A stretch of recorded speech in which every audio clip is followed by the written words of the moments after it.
يا أيها الذين آمنوا إن تتقوا الله يجعل لكم فرقانا ويكفر عنكم سيئاتكم ويغفر لكم والله ذو الفضل العظيم وإذ يمكر بك الذين كفروا ليثبتوك أو يقتلوك أو يخرجوك ويمكرون ويمكر الله والله خير الماكرين وإذا تتلى عليهم آياتنا قالوا قد سمعنا لو نشاء لقلنا مثل هذا إن هذا إلا أساطير الأولين وإذ قالوا اللهم إن كان هذا هو الحق من عندك فأمطر علينا حجارة من السماء أو ائتنا بعذاب أليم وما كان الله ليعذبهم وأنت فيهم وما كان الله معذبهم وهم يستغفرون وما لهم ألا يعذبهم الله وهم يصدون عن المسجد الحرام وما كانوا أولياءه إن أولياؤه إلا المتقون ولكن أكثرهم لا يعلمون وما كان صلاتهم عند البيت إلا مكاء وتصدية وذوقوا العذاب بما كنتم تكفرون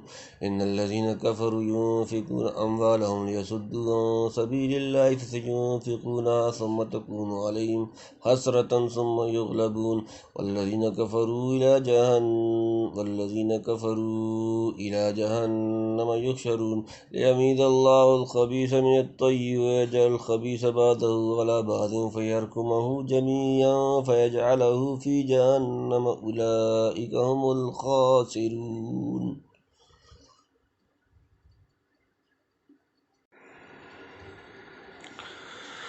يا أيها الذين آمنوا تتقوا الله يجعل لكم فرقانا ويكفر عنكم سيئاتكم ويغفر لكم والله ذو الفضل العظيم. يا أيها الذين وہ لوگ جو آمنوا ایمان لائے ان اگر تتقوا تم ڈرو گے اللہ یجعل وہ بنا دے گا لکم تمہارے لیے فرقان ویکفر اور دور کر دے گا عنکم تم سے سیئاتکم تمہاری برائیاں ویغفر لکم اور بخش دے گا تمہیں واللہ اور اللہ ذو الفضل فضل والا العظیم بڑا. اے ایمان والو اگر تم ڈرتے رہو گے اللہ سے تو کر دے گا تم میں فیصلہ اور دور کر دے گا تم سے تمہارے گناہ اور تم کو بخش دے گا اور اللہ کا فضل بڑا ہے. یعنی اگر خدا سے ڈر کر رہا تقوی اختیار کرو گے تو خدا تم میں اور تمہارے مخالفوں میں فیصلہ کر دے گا دنیا میں بھی کہ تم اس کو عزت دے گا اور ان کو ذلیل یا ہلاک کرے گا جیسے بدر میں کیا اور آخرت میں بھی کہ تم نعیم دائم میں رہو گے اور ان کا ٹھکانہ دوزخ ہوگا.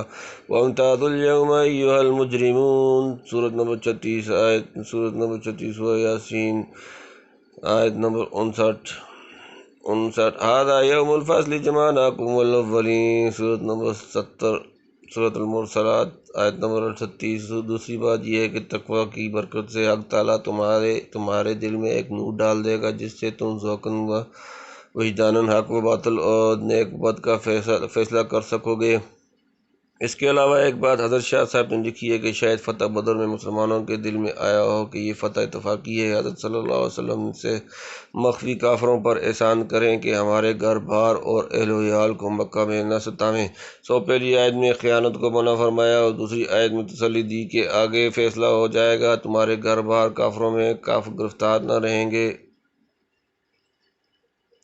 وَيَمْكُرُ بِكَ الَّذِينَ كَفَرُوا لِيُثْبِتُوكَ أَوْ يَقْتُلُوكَ أَوْ يُخْرِجُوكَ وَيَمْكُرُونَ وَيَمْكُرُ اللَّهُ وَاللَّهُ خَيْرُ الْمَاكِرِينَ. وَإِذْ اور جب يَمْكُرُ بِكَ خفیہ تدبیریں کرتے تھے آپ کے بارے میں الَّذِينَ وہ لوگ جنہوں نے کفر کیا لِيُثْبِتُوكَ تمہیں قید کر لیں أَوْ يَقْتُلُوكَ یا قتل کر دیں تمہیں أَوْ يُخْرِجُوكَ یا نکال دیں تمہیں. يَمْكُرُونَ اور وہ خفیہ تدبیریں کرتے تھے وَيَمْكُرُ اللَّهُ اور خفیہ تدبیریں کرتا ہے اللہ واللہ اور اللہ خیر بہترین الماکرین تدبیر کرنے والا. اور جب فریب کرتے تھے کافر کے تجھ کو قید کر دیں یا مار ڈالیں یا نکال دیں اور وہ بھی دعو کرتے تھے اور اللہ بھی دعو کرتا تھا اور اللہ کا دعو سب سے بہتر ہے. ہجرت سے بیشتر کفار مکہ نے دارالندوا میں جمع ہو کر مشورہ کیا کہ محمد صلی اللہ علیہ وسلم کے متعلق کیا کیا جائے. انہوں نے ساری قوم کو پریشان کر رکھا ہے اور باہر کے کچھ لوگ ان کے دام میں پھنستے جاتے ہیں کہیں رفتہ بڑی طاقت اکٹھی نہ کر لیں جس کا مقابلہ دشوار ہو. اس وقت رائے مختلف تھیں. کوئی کہتا تھا قید کیے جائے اور خوب زخمی کیے جائیں. کسی کی رائے تھی کہ انہیں وطن سے نکال دیا جائے تاکہ معیار وقت کے خرخشہ سے نجات ملے.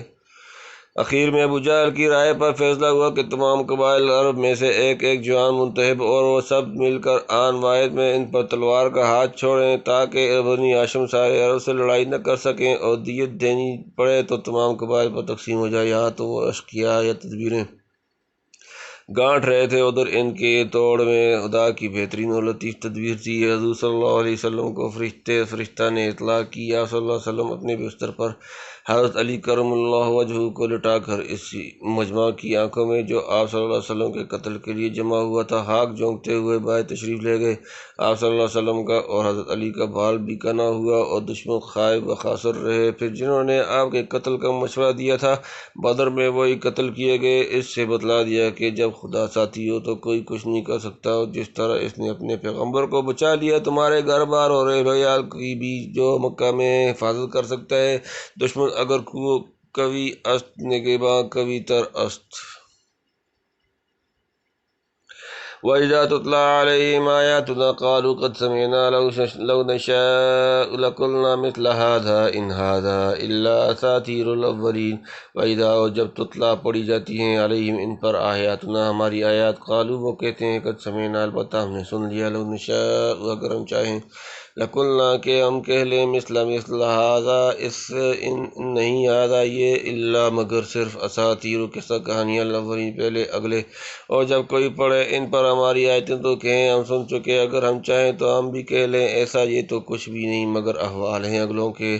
نضر بن الحارث کہا کرتا تھا کہ ہم چاہیں تو قرآن جیسا کلام بنا لائیں، اس میں قصے کہانیوں کے سوا کیا رکھا ہے، مگر قرآن تو سب جھگڑوں کا فیصلہ اسی بات پر رکھتا تھا، پھر چاہا کیوں نہیں۔ کسی نے کہا تھا کہ میرا گھوڑا اگر چلے تو ایک دن میں لندن پہنچے، مگر چلتا نہیں۔ بہرحال پچھلی قوموں کے احوال سن کر کہا کرتے تھے کہ سب قصے کہانیاں ہیں۔ اب بدر میں دیکھ لیا کہ محض افسانے نہ تھے، وہ وعدہ عذاب تم پر بھی آیا جیسے پہلوں پر آیا تھا۔ وَإِذْ قَالُوا اللَّهُمَّ إِنْ كَانَ هَٰذَا هُوَ الْحَقُّ مِنْ عِندِكَ فَأَمْطِرْ عَلَيْنَا حِجَارَةً مِّنَ السَّمَاءِ أَوْ ائْتِنَا بِعَذَابٍ أَلِيمٍ۔ وَإِذْ اور جب قالوا وہ کہنے لگے اللہم اے اللہ ان اگر کانا ہے ہادہ یہ ہوا پھر یہ الحق حق من سے عندکا تیری طرف، فامطر تو برسا علینا ہم پر حجارۃ پتھر سے، من سے السماء آسمان، او یا ائتنا لے ہم پر بعذاب عذاب علیم دردناک۔ اور جب وہ کہنے لگے کہ یا اللہ اگر یہی دین حق ہے تیری طرف سے تو ہم پر برسا دے پتھر آسمان سے، یا اللہ ہم پر کوئی عذاب دردناک۔ اس آیت میں مشرکین مکہ کے انتہائی جہل اور شکاوت و عناد کا اظہار ہے، یعنی وہ کہتے تھے کہ خداوند اگر واقعی یہی دین حق ہے جس کی ہم اتنی دیر اور اس قدر شد و مد سے تکذیب کر رہے ہیں تو پھر دیر کیوں؟ گزشتہ اقوام کی طرح ہم پر بھی پتھروں کا میغ کیوں نہیں برسا دیا جاتا، یا اسی طرح کے کسی دوسرے عذاب میں مبتلا کر کے ہمارا استحصال کیوں نہیں کر دیا جاتا۔ کہتے ہیں کہ یہ دعا ابو جہل نے مکہ سے نکلتے وقت کعبہ کے سامنے کی، آخر جو کچھ مانگا تھا اس کا ایک نمونہ بدر میں دیکھ لیا۔ وہ خود 29 سرداروں کے کمزور اور بے سر مسلمانوں کے ہاتھ سے مارا گیا، 70 سردار اسیری کی ذلت میں گرفتار ہوئے۔ اس طرح خدا نے ان کی جڑ کاٹ دی۔ بے شک قوم لوط کی طرح ان پر آسمان سے پتھر نہیں برسے، لیکن ایک مٹھی سنگریزے جو خدا تعالیٰ نے محمد صلی اللہ علیہ وسلم کے ہاتھ سے پھینکے تھے، وہ آسمانی سنگ باری کا چھوٹا سا نمونہ تھا۔ فَلَمْ تَقْتُلُوهُمْ وَلَٰكِنَّ اللَّهَ قَتَلَهُمْ وَمَا رَمَيْتَ إِذْ رَمَيْتَ وَلَٰكِنَّ اللَّهَ رَمَىٰ۔ سورۃ نمبر 8 سورۃ الانفال آیت نمبر 17۔ وَمَا كَانَ اللَّهُ لِيُعَذِّبَهُمْ وَأَنْتَ فِيهِمْ وَمَا كَانَ اللَّهُ مُعَذِّبَهُمْ وَهُمْ يَسْتَغْفِرُونَ۔ وَمَا كَانَ وہ نہیں ہے اللہ لِيُعَذِّبَهُمْ کہ انہیں عذاب دے، وَأَنْتَ جب کہ آپ فِيهِمْ ان میں، وَمَا اور نہیں کانا ہے اللہ مُعَذِّبَهُمْ انہیں عذاب دینے والا، وہم جب کہ وہ یستغفرون بخشش مانگتے ہوں۔ اور اللہ ہرگز نہ عذاب کرتا ان پر جب تک تو رہتا ہے ان میں، اور اللہ ہرگز نہ عذاب کرے گا ان پر جب تک وہ معافی مانگتے رہیں گے۔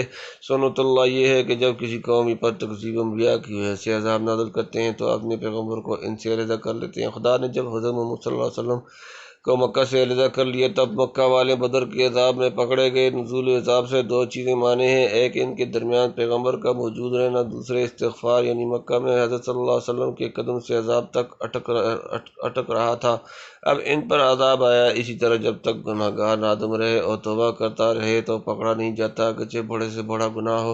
حضرت محمد صلی اللہ علیہ وسلم نے فرمایا کہ گناہ گاروں کی پناہ دو چیزیں ہیں، ایک میرا وجود اور دوسری استغفار۔ قضا فی الموضع تنبیہ۔ وما کان اللہ لیعذبہم وما کان اللہ لیعذبہم کے جو معنی مترجم حق قدس اللہ روح نے کیے بعض مفسرین کے موافق ہیں، لیکن اکثر کے نزدیک اس کا مطلب یہ ہے کہ مشرکین جس قسم کے حارق عادت طلب کر رہے تھے جو قوم کی قوم کا دفتن استحصال کر دے، ان پر ایسا عذاب بھیجنے سے دو چیزیں مانے ہیں: ایک، حضور صلی اللہ علیہ وسلم کا وجود باوجود کہ اس کی برکت سے اس امت پر خواہ امت دعوت ہی کیوں نہ ہو ایسا حرک عادت مستاصل عذاب نہیں آتا، یوں کسی وقت افراد و احاد پر آ جائے وہ اس کے منافی نہیں۔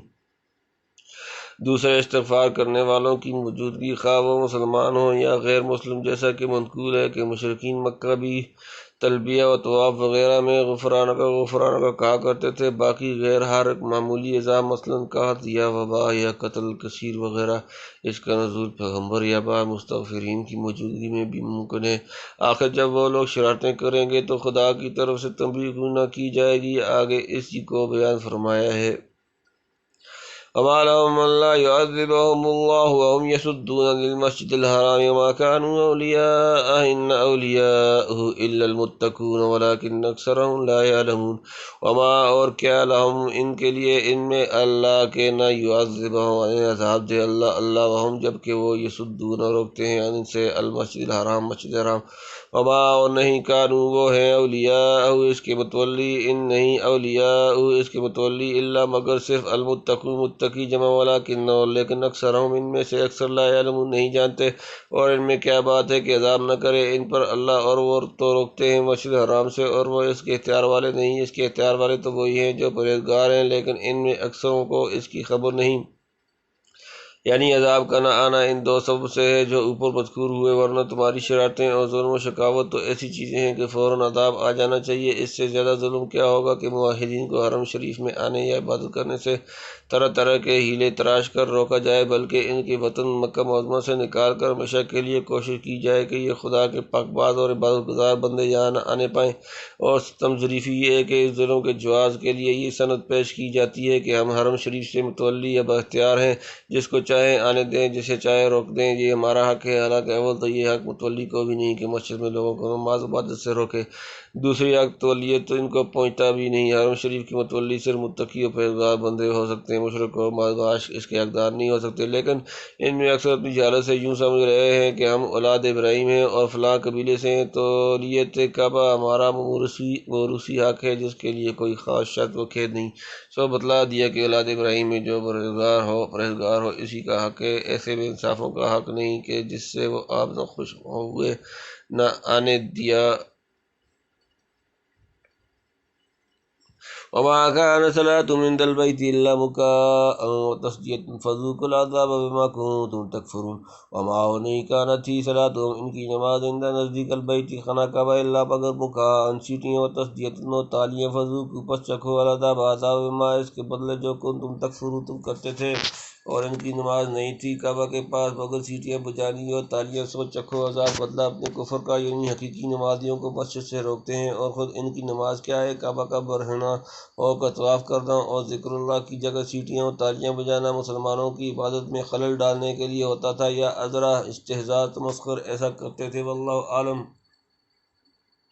ان الذين كفروا ينفقون اموالهم ليصدوا عن سبيل الله فسينفقونها ثم تكون عليهم حسرة ثم يغلبون والذين كفروا الى جهنم يحشرون۔ ان بے شک الذين جن لوگوں نے کفر کیا کافر ينفقون خرچ کرتے ہیں اموالهم اپنے مال يصدوا تاکہ روکیں عن سے سبیل اللہ راستہ اللہ کا، فسينفقونها سو اب خرچ کریں گے، ثم پھر تکون ہوگا علیہم ان پر حسرتاً حسرت، ثم پھر یغلبون وہ مغلوب ہوں گے، والذین اور جن لوگوں نے کفر کیا کافر الی طرف جہنم یحشرون اکٹھے کیے جائیں گے۔ بے شک جو لوگ کافر ہیں وہ خرچ کرتے ہیں اپنے مال تاکہ روکیں اللہ کی راہ سے، سو ابھی اور خرچ کریں کہ پھر آخر ہوگا وہ ان پر افسوس اور آخر مغلوب ہوں گے۔ اور جو کافر ہیں وہ دوزخ کی طرف آنکے جائیں گے۔ بدر میں 12 سرداروں نے ایک دن اپنی ذمہ لیا تھا کہ ہر روز ایک شخص لشکر کو کھانا کھلائے گا، چنانچہ 10 اونٹ روزانہ کسی ایک کی طرف سے ذبح کیے جاتے تھے۔ پھر جب شکست ہو گئی تو ہزیمت خوردہ مجمع نے مکہ پہنچ کر ابو سفیان وغیرہ سے کہا کہ جو مال تجارتی قافلہ لایا ہے وہ سب محمد صلی اللہ علیہ وسلم سے انتقام لینے میں سے صرف کیا جائے، چنانچہ سب اس پر راضی ہو گئے۔ اسی طرح کے خرچ کرنے کا یہاں ذکر ہے جب دنیا میں مغلوب مقہور اور آخرت میں معذب ہوں گے اور تب افسوس و حسرت سے ہاتھ کاٹیں گے کہ مال بھی گیا اور کامیابی بھی نہ ہوئی۔ چنانچہ اول بدر میں احد وغیرہ میں سب مالی اور جسمانی طاقتیں خرچ کر دیکھیں، کچھ نہ کر سکے، آخر ہلاک یا رسوا ہوئے یا نادم ہو کر کفر سے توبہ کی۔ لِيَمِيزَ اللَّهُ الْخَبِيثَ مِنَ الطَّيِّبِ وَيَجْعَلَ الْخَبِيثَ بَعْضَهُ عَلَىٰ بَعْضٍ فَيَرْكُمَهُ جَمِيعًا فَيَجْعَلَهُ فِي جَهَنَّمَ أُولَٰئِكَ هُمُ الْخَاسِرُونَ۔